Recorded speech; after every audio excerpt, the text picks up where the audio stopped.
Good morning. It is such a beautiful day, and by beautiful, I mean cool and overcast. The last 5 or so days have been in the 90s, low 90s, but low to mid 90s, and I'm ready for some fall feeling weather. We've got it for the next few days at least. Today I'm doing something really exciting and really important because it marks the next step in Bella's freedom. Right now, you're not too free, are you? You're not too free. Yes, I know. You're not nibbling on my finger. I'm really proud of her, though. I've been taking her out of her. She gets out of this kennel a lot. Like many, many, many times a day. However, most of the time, it's on a leash. Still not super free, and I would like to see a lot more freedom with her, and we're getting there. I think I just found out why I've been having some watering issues in the lower 2 terraces of the vegetable garden. We've got a drip tape that's popped off.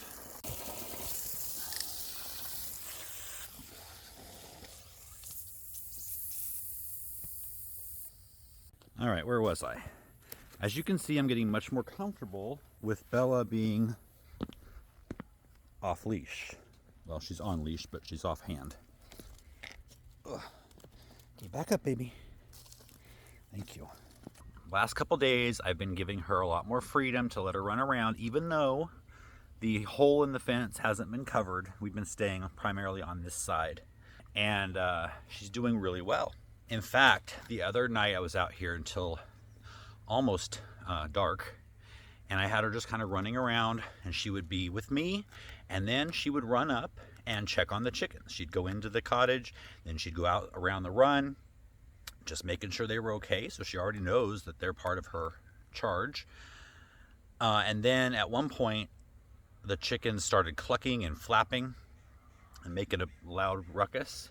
And Bella hightailed it up there as fast as she could to check on things and came back to be with me. So I'm giving her some more freedom to kind of walk around and explore while I'm out here, still being mindful of the hole in the fence.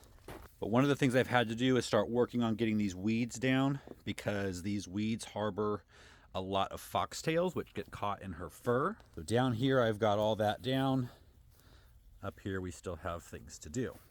But the biggest priority for today is to get the hole in the fence closed. So I went the other day to get all the materials that I need, hopefully, and we're gonna set that up. There's a gopher that had a hill there, and she can smell it or hear it. So I'm trying to catch her digging and tell her to stop. But right now she's just... What are you doing? Anyway, I went to Tractor Supply. Unfortunately, there was someone there to help me. I've got the stakes that I need. I've got the poly wire that I need. Some signs to warn people not to touch it. She's going up to check on the chickens, I bet. Got the solar energizer. I chose solar because this is going to be out away from, I don't want to run an extension cord or power out there. So that's been out here for a couple of days just charging. The thing I'm most worried about is this big copper stake. Now this is the ground, and apparently all 6 feet except for 2 or 3 inches at the top have to be driven into the ground. Now the guy at the store said it's easier than you think, but I'm not sure if he's met our dirt. Now originally I said that I was going to be using construction fence and then a hot wire at the top and the bottom of that. I've actually changed my mind. That construction fence was $40, and I really don't think we need it. I've got plenty of electric wire. So I'm just going to put a stake in here, one in the middle, one over there, and run probably 4 or 5 strands of hot wire across here. That kind of makes the construction fencing obsolete. I'll probably put the energizer right here. That'll lead to the first stake that will start the space across there. So I'm going to set this up. I haven't done it before, but from what the guy told me, it seems pretty easy. Famous last words. Bella, what you doing? What you doing, Bella? You're so cute.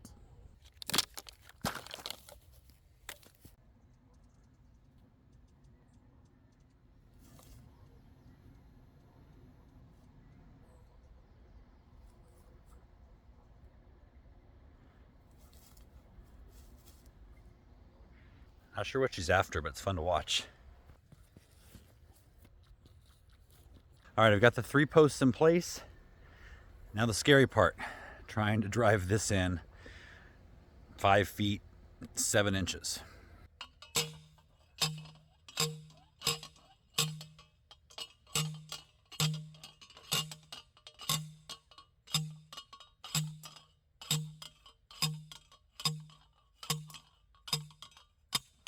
That was way easier than I thought.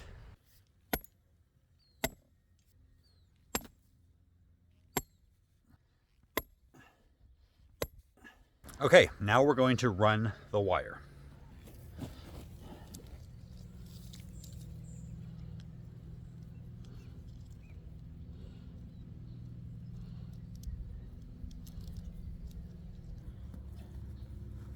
This wire's not going to be your friend, Bella.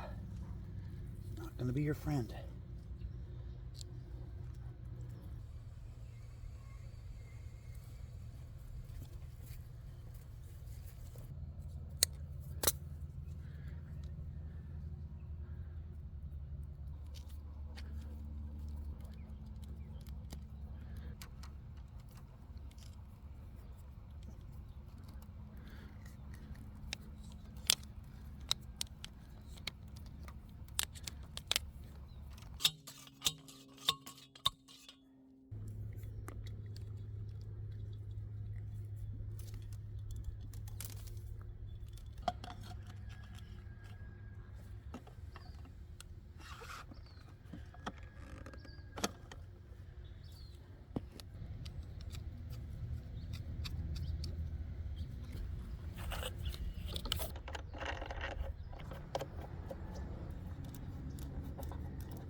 All right, so I tested the fence with a little tester, and it shows that the fence is working. So now I got to do what I don't want to do, and that is see what Bella thinks.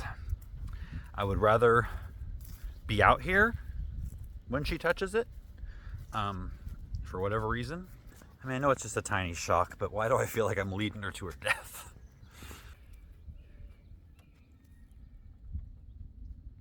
Oh, she didn't even touch it and she knew there was something going on.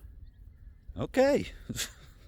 What do you do in that instance? I don't want to shove her nose into it, so I guess I'll just trust. Weird. Well, she was trained to electric fence at the breeders, so maybe she just knows. Maybe it emits a sound that we can't hear. I'm assuming it probably has a faint buzz. Well, that was very easy. All right, I've taken her over there on the leash a couple of times by the fence, and she doesn't want anywhere near it. So that tells me she remembers from her last place. It's the next morning, and it actually... Somebody's ready to get out. Are you ready to get out? That's the most noise she's ever made. Okay, I'll let you out. Okay, no leash. Let's do this.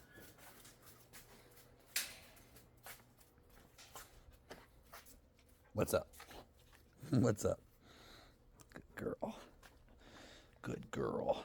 So, as I was saying, it rained a little bit last night. I wasn't expecting that. Oh, wait, we gotta get the chicken food. So today is the perfect, cool, fall feeling day to get some pumpkin harvesting done.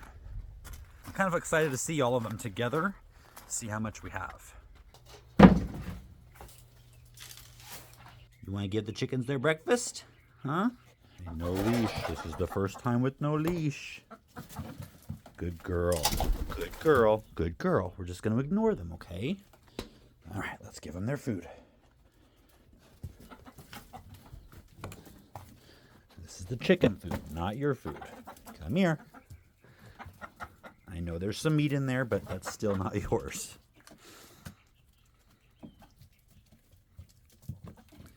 Good girl.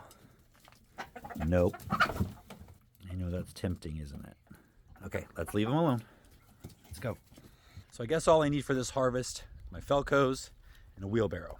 I guess it didn't really rain all that much.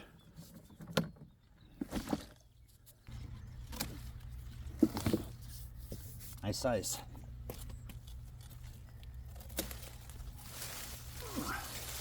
This one is a really nice size. I believe these are called jack-o'-lantern pumpkins. I actually got most of the seeds for these pumpkins, if not all of them, from the Blue Pumpkin Seed Company. Great little family business that I've been using for probably 3 years now, 2 or 3 years. Wide variety of really interesting, not a sponsored video, just like them. Wide variety of all kinds of colors and sizes of pumpkins and squash. This one right here might actually be bigger than that one I just picked, but of course it's not ready yet. I am gonna slip a piece of wood under it to protect it. And of course there's a bunch of these little guys which are never going to ripen, but I will let them continue to size up because they're gonna be great chicken food, free chicken food.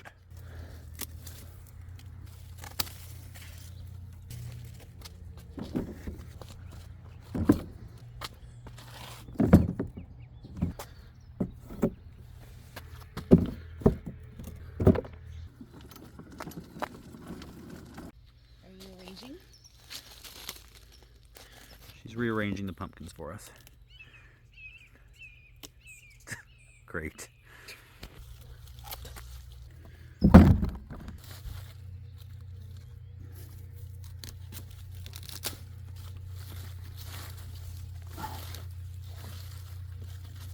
Yeah. Oh my gosh, he's heavy. Mm-hmm. They're pretty green on the bottom. Mm-hmm.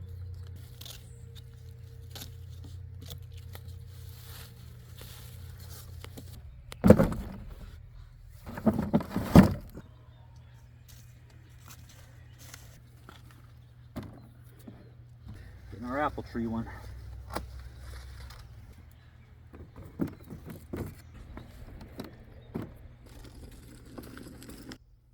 Hey, look at that.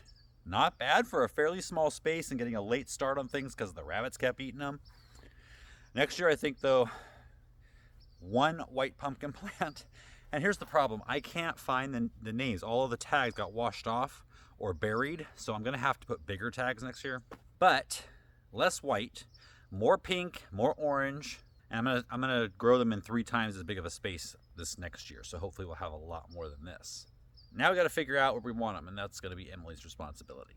I would love to have them all up here by the cottage, but we want to put some other places, so that's why next year we need more. All right, we decided we'd leave all the pumpkins up here with the cottage, and then we'll go ahead and buy some more to kind of decorate the front. Happen to see some digging activity over here. Wonder who's responsible. Who dug this hole, Bella? Huh? Who was it? Was it you? Was it you? I think I've got all the evidence I need. Yeah. Mm-hmm. I'll give you a pass this once. So there's still a few pumpkins left. We've got a second white one in this apple tree. It's not ready yet. And then a few more of the blue pumpkins. This one hanging here. There's a few back here behind the berries. And then several like this that are just starting out that aren't going to be ready. They'll never ripen in time, and those will be chicken food. So down here in the vegetable garden, and I think this weekend on Next Level Gardening, we're going to be harvesting some sweet potatoes. Digging around in here for a couple of months, and we've got some really good sized sweet potatoes. We've also got some tiny ones, but I think by this point, we're ready to harvest. I think it's also time to move these chickens up into the actual coop. I think they're big enough now. I mean, I think they're full grown. They are still smaller than the other ones. And these used to be the ugly ones too, and look how pretty they are now. But, so some night, probably in the next week or two, we'll come out here and get them when they're sleeping, because they seem to be kind of in a trance when they're sleeping, and you can just move them where they would freak out right now if I went in there. Also, the other ones will be sleeping. So supposedly when you put them in there while they're all asleep, they wake up the next morning like they've always been there. And it worked with the rooster and the one we had with the rooster. Now I kind of thought, well, maybe the rooster kept her protected because it was just the two of them moving into that spot. So we'll see with these two.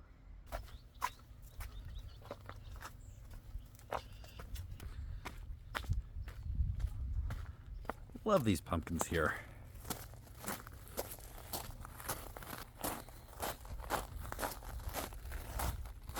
It feels so good to just let Bella run around while I'm out here. I'm still a helicopter parent when it comes to me not being out here, but she's doing really well. The only thing, now that we have the electric fence over there in that opening, the only issue or something that worries me is this low fence here, you know, that's not really supposed to be here. It's only like 4 feet tall, and then we've got these logs here next to it, which probably raises it up so this fence is only 3 feet tall. So if she wanted to jump it, I'm assuming she probably could. So the first thing I'm going to do is just get all of these logs pulled back from the fence so that at least she doesn't have a boost to get over. But I do think we're going to have to get some kind of invisible fence, like a wired fence that goes with a collar, and put it all the way around the property for my peace of mind. It's the next day, and I spent yesterday afternoon, most of yesterday afternoon until later, cleaning out the vegetable garden. It's still not done. So this is what it looked like before.